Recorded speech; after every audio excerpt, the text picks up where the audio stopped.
Garbė Jėzui Kristai. Per amžius. Toliau tęsim savo gyvenimo ir tikėjimo tikrovį ir pratęsiant praėjusią laidą mes kalbėjom apie tai, kad kaip taip nutinka, kad dalyvavimas arba buvimas tikėjime dažnai iš mūsų vietoj mylinčių žmonių padaro tokius fariziejus, kurie lyg ir nepriekaištingai daugiau ar mažiau atlieka įvairias tas išorinės apeigas, bet to širdies pasikeitimo nėra. Ir kaip tik, mąstėm apie tai, kad trūksta tam tikro tikėjimo, kuris vestų į pasikeitimą. Bet, žiūrėkim, vienas iš tokių dalykų yra, kad ten buvo ir paminėta, kad ta meilė kitiems žmonėms turi ir pranašišką dvasią, tai reikia pasakyti ir nepatogius dalykus. Ir iš vienos pusės, pavyzdžiui, tų nepatogių dalykų sakymą ar nuolatinį kritikavimą, murmėjimą, bažnyčioje ir bažnyčios bendruomenėse turim daugiau negu reikia. Tų murmančių ir nepatenkintų žmonių. Kaip dabar atskirti būtų? O čia yra pranašiška dvasia, o čia jau tyla, tarkim, ten žmogaus, tarkim, psichologinio kažkokio sąlygotumo arba jo nepasitenkinimo. Ir iš kitos pusės, iš to kitas kraštutinumas yra tas pataikavimas, ar ne? Padarykim, kad visi būtų patogu, kad čia maždaug, kad tik tai nieks neužsigautų, kad nebūtų kažkokio nepasitenkinimo. Kaip iš tikrųjų su ta, neprasilenkt su išmintinga meile? Matai, čia toks amžinas reikalas yra.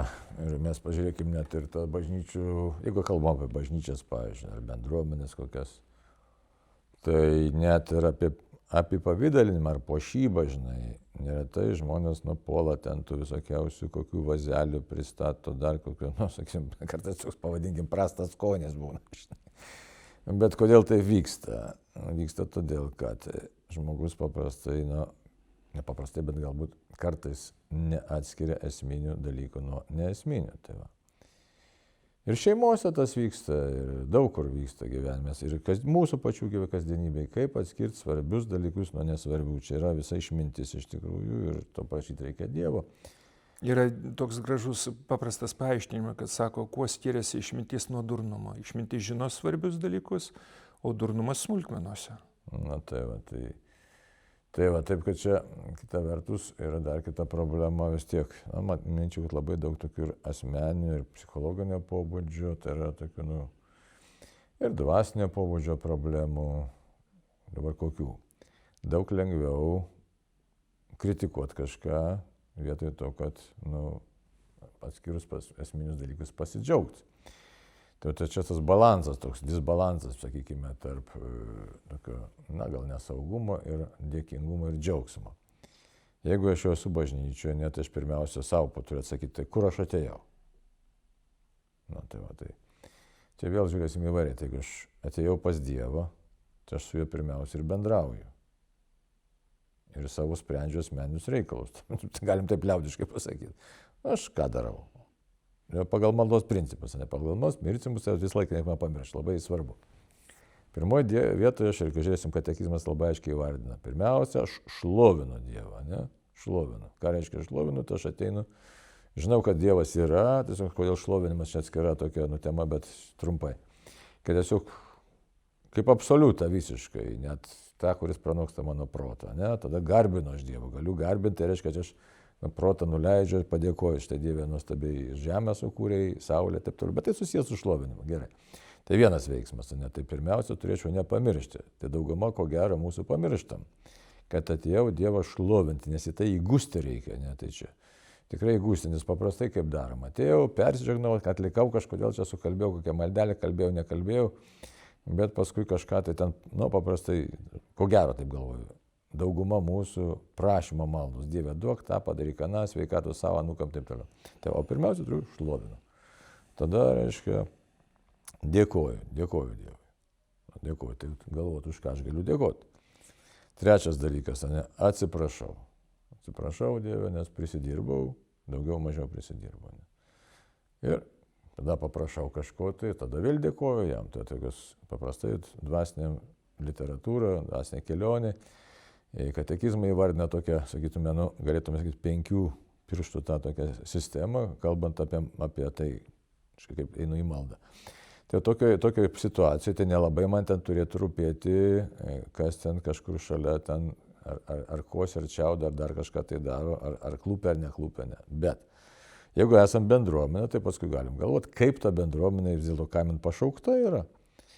Kaip čia turi buvoti, ar atsiklaupti, ar atsistoti, ar taip toliau, kad ne, tokia yra tvarka, tai yra tvarkos klausimas, tai yra vėlgi tvarkos klausimas. Jo, bet sugrįžtant atgal prie tos pirminės minties, ar ne, kaip iš tikrųjų ta ištartis tokių stiprių pastebėjimų, tarkim, ar perspėjimų, kaip nepadaryti to nuolatiniu zyzimu, viskas blogai, viskas negerai ir taip toliau. Na, šventas raštas taip ką sako, žinai, jeigu tavo brolis tau nusikalsta, jeigu ten nusikaltų, eik ir bark kažkaip prie 4 akių, paskui prie bendruomenės, paskui te būna kaip tas muitininkas, tai nekreip dėmesio, tik eina savais keliais, nes tu atlikai viską, kaip sakyt, kaip ir pranašui viešpats sakė, neperspėsi, tai bus atsakingas už jo gyvybę. Tai čia kalbant apie bendruomenę narį. Bet yra tokių dalykų, kai tikrai reikia pasakyti ir nepopuliariai. Pavyzdžiui, dabar labai nemažai būna, kad ateina žmogus, taip pačiai bendruomenė, žmonės žino, gyvena be santuokos sakramento. Ne? Ir jis tarėsi esąs geras katalikas. Galėtų susituokti arba galėtų spręsti savo kažkokį santuokos klausimą. Bet jisai, nežinau, kaip ten išpažinties neina, pavyzdžiui, bet aišku, žinom, kad tokiu atveju net išpažinties jos išrišimo negali duoti, bet jisai savo eina komunijos, ne, kiti žiūri į tą, tai kaip pavyzdys, ne. Arba gal net nesusimasto, tai tikrai bendruomenės nariai turi surasti būdą, čia kaip pavyzdys, ne, turi būdą pasakyti žmogau, kad tu darai klaidą, esi klaidoj, čia klaida labai rimta, ta klaida lemia tavo amžinai likimą, gali lemti labai radikaliai ir bus blogai. Nu, žodžiu, pasitaisyk ir galvau, ką reikia daryti. Tai čia toks, nėra lengva tas pastabas daryti, žinai, bet jas daryti, kaip sakyti, iš rūpesčio, sakykime, su rūpesčiu to žmogaus, amžinojo likimu, gal taip. O yra koks nors filtras arba svarstyklės, pagal kurias galima pasverti, kad čia iš Dievo ar ne iš Dievo, taip, paprastų, nes, to, kaip čia, pradėti, skubėti su tais patarimais, visi žinom, kad nesudėtingai yra, ypatingai jeigu dar pradedi galvoti, kad čia jau pasaulį gelbsti arba kitą žmogų gelbsti. Ir mes žinom, kad bendruomenėse pakankamai dažnai taip, labai lengvabūdiškai sako, tu tą padaryk, tu ten pasikeisk, tu tą kažkaip padaryk. Ir dažniausiai tai vėl tas šaltinis žinom, kad gali būti ir iš mūsų vadinkime. Jo. Ir patys pakliūvam į tokį dalyką, kada pradedi galvoti, pala. Ar čia iš Dievo yra, ar čia iš manęs jau kažkokie reikalavimai kyla? Ar yra kažkoks? Čia nelengvas dalykas ta prasme, kad pagauni save iš tikrųjų, kad štai jau tampi bambėtoju visur ir dėl visko. O intencija tai tobula?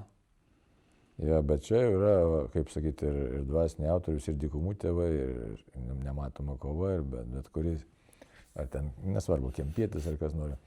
Visi pasakys tą patį, kad štai turi budėti ties savo puikybę pirmiausia.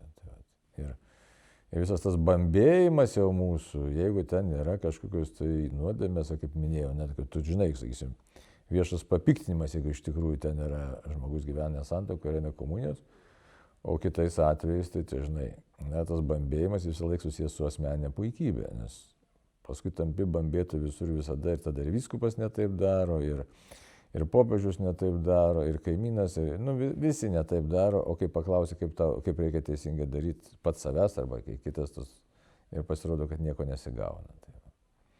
Tai čia tokia, tokio filtras. Filtras toks yra asmeninis, reiškia tas pasižiūrėjimas savo ydų ir nuodėmių. Pirmiausia, savo pačiam pasižiūrėti, ką aš čia noriu padaryti, ką aš čia noriu pasakyti. Žodžiu, sąžinės patikrinimas ir išpažintis yra ta teritorija, kuri leidžia suvokti, ar viskas gerai su vidum.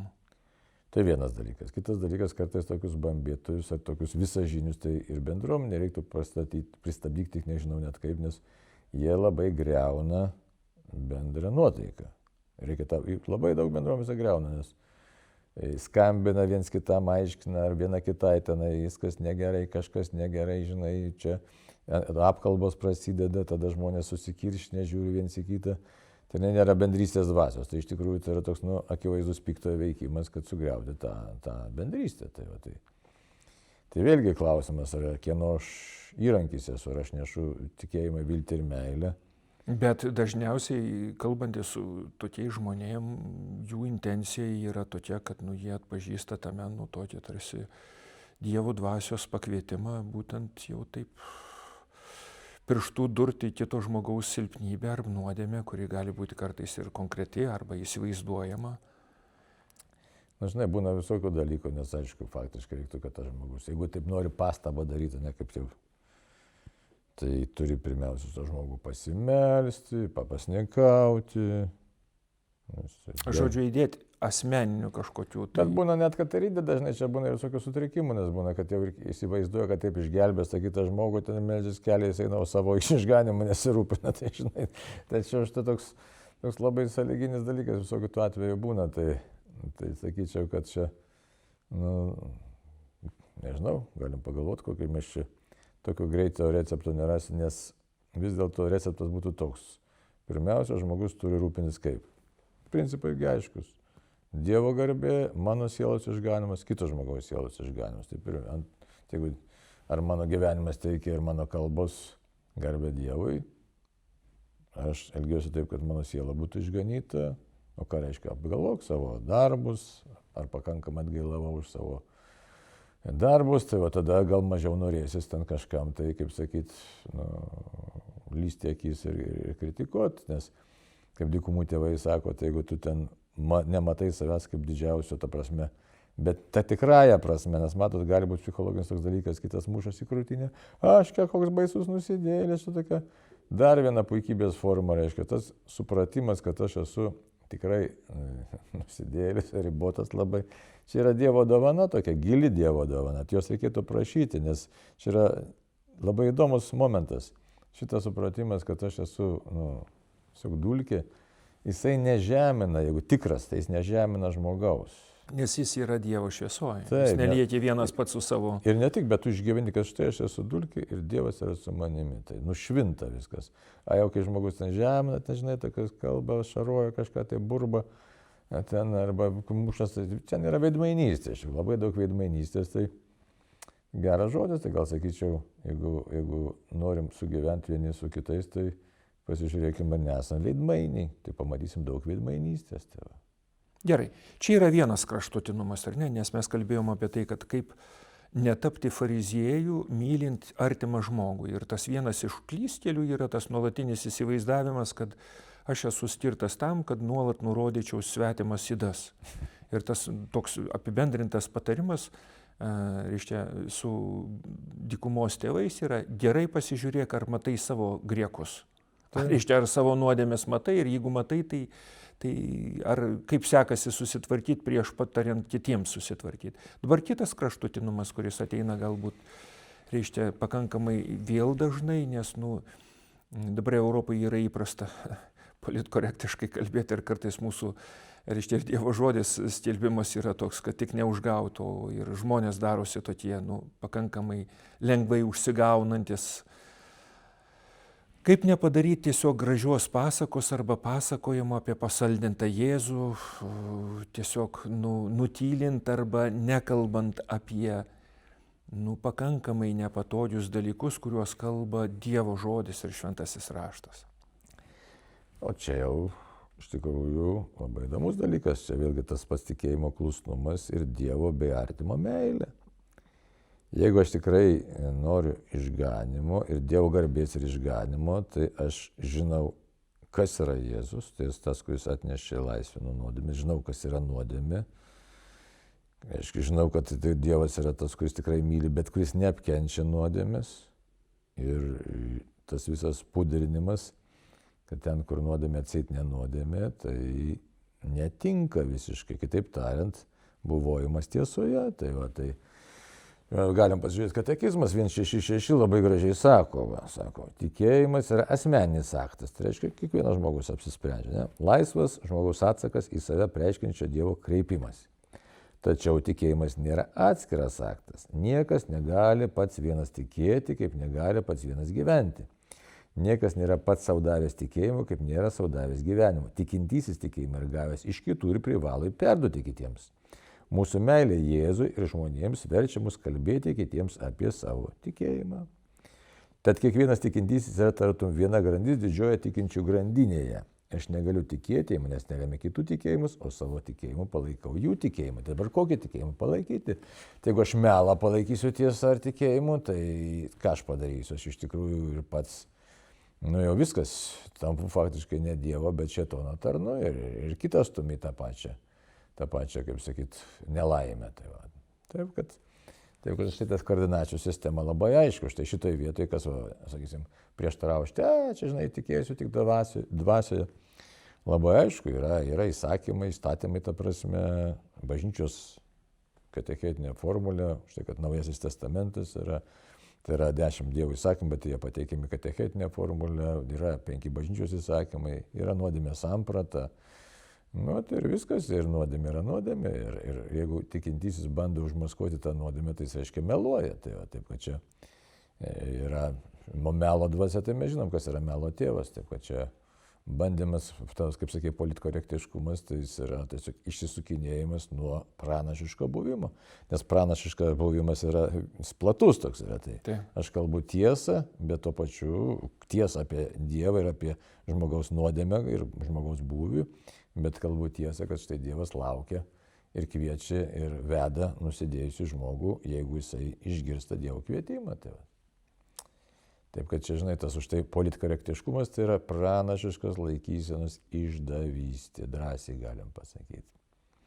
Jeigu paimsim bet kurį, sakysim, pranašą. Jo, bet jeigu taip žiūrėsim, ar ne, vis tiek, gyvenime pats girdėjęs ir sakęs ne vieną ir pamokslą, bet ypatingai jeigu taip pat peržvelgiam, tai reiškia iš vienos pusės, jeigu yra kalbėjimas apie nuodėmę, tai tarsi viskas blogai, viskas griuvo pasaulis, tarsi Dievas neveiktų šitam pasaulyje, arba Dievas atėjo pasmerkti pasaulį. Iš kitos pusės tarsi kitas kraštutinumas, kad čia viskas yra gerai, čia mes kažkaip savaime tiesiog kaip trautinukas, vagonas už vagono, tiesiog pakliūsim į dangų.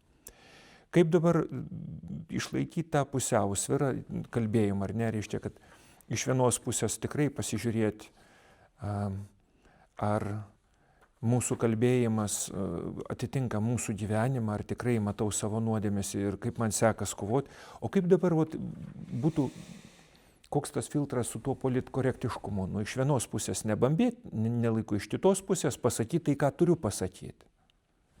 Nes, yra buvę, tarkim, ar ne, reiškia žmogus, kuris turi ten tokių svyravimų su nuotaika, jis pats susipyksta, sakydamas pamokslą ir pats susitaiko. Ir klausant, tai taip kaip ir... Tai ten yra šventam rašte atsakymo, reiškia, sugrąžink brolį iš klaidos, ne? Dabar greitai nerasiu citatas, bet reiškia tas, kuris, reiškia, sugrąžina, tas sako, uždengiant daugybę savo nuodėmę. Taip, kad tas grąžinimas į tiesos kelią, nes tikėjimas yra tiesos kelias. Tai štai tas politkorektiškumas tai yra toks pataikavimas. Iš tikrųjų, čia kaip įdomi. Dvasinė literatūra, aiškiai kaip kalba, mes galim pataikauti savo, bus klaida tokia, arba pataikauti kitam žmogui. O iš tikrųjų, tai mes turim žiūrėti į Dievą. Kai mes savo pataikavom, patys savo, tai dengiam savo nuodėmes. Kai mes kitą, reiškia, arba perdėtai kritikuojam, tai ką mes neretai savo puikybę galbūt išreiškiam, savo kažkokią viršenybę, bet jeigu mes pataikavom kitam, ką mes padarom? Mes iš tikrųjų nustumėm Dievą į šoną ir užimam Dievo vietą ir sakom, žinai, kad čia, tarsi Dievo vardu, sakytume, kad čia viskas gerai. Bet iš tikrųjų tai mes įsivaizduojame, kaip mes padarom, patys to nejausdami, tokia niekšybė, didžiulė niekšybė ir didžiulė nuodėmė, kai užsitraukiam, su Dievo bausmę galėtume sakyti, nes patys. Nes aš neva tai uzurpuoju Dievo autoritetą ir sakau, čia viskas politkorektiškai, kad štai tu ten gyveni taip, čia nesvarbu, čia viskas gerai, čia, žinai, Dievas gailestingas, bet Dievas tai to nesakė. Tai vėl atvirumas, Dievo žodžio pažinimas, apreiškimo pažinimas, švento rašto, ta prasme, bažnyčios mokymo pažinimas ir pristatymas taip, kaip yra. Kaip šventas raštas labai aiškiai sako, nieko daugiau negu parašyta. Tai, žinai, tai ką šventoji dvasia pasakė bažnyčiai, viskas parašyta. Ką pasakė per šventą raštą, apie tradiciją ir bažnyčios mokymą, viskas yra surašyta. Ir jeigu aš pradedu kažką tai Ne, kaip dabar mes galim žiūrėti į vieną ar kitą vakarų bažnyčią, ten įvairiausius judėjimus, kurie pateisina vienokią ar kitokią šitą nuodėmę ir gana plačiai, ir dar pykstant kitų, kurie tam nepritarė, nu tai čia kas yra? Tai čia iš tikrųjų, nu tai, bet Dievas sakė, visai kitaip kalbėjo. Tai, sakysim, visokių interpretacijų, net pradeda, sakysim, Sodomos nuodėmė ir panašiai, kad ten nesvetingumas ir panašiai. Tai gali prigalvoti įvairiausių dalykų vardan ko, bet Dievas tai to nesakė. Jau pats taikliai žodinai, pataikavimas savo arba kitam. Taip. Tai čia ne mano, čia iš tikrųjų čia toks bendras yra mąstymas dvasiniai literatūroje, tai bet koks iškrypimas yra. Tu pats net nejauti, o iš tikrųjų dėl ko kartais pataikam? Nu, psichologiškai, pavyzdžiui, neturiu jėgų vidinių kažkokiu tai ten pasakyti tiesą, geriau nutilėsiu. Net nutilėjimas yra iš tikrųjų yra blogis, nes tu nepataisai to žmogaus ir jisai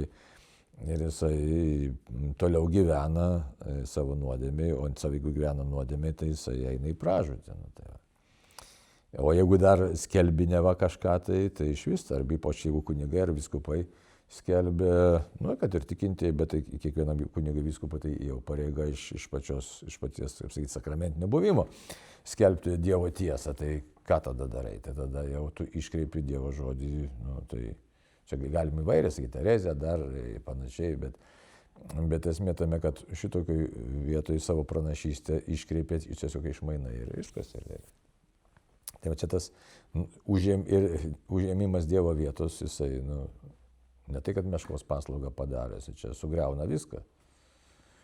Tai va, tai.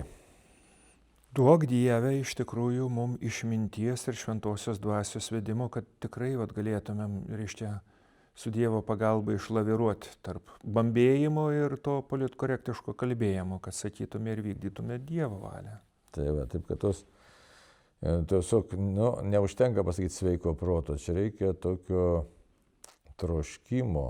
Ir Dievo šviesos tikrai. Taip, Dievo šviesos, būti Dieve, kur tu mane vedi, kad aš būčiau tiesiog tikroje tiesoje santykė su tavimi ir tos tiesos nešėjas savo bendruomeniai.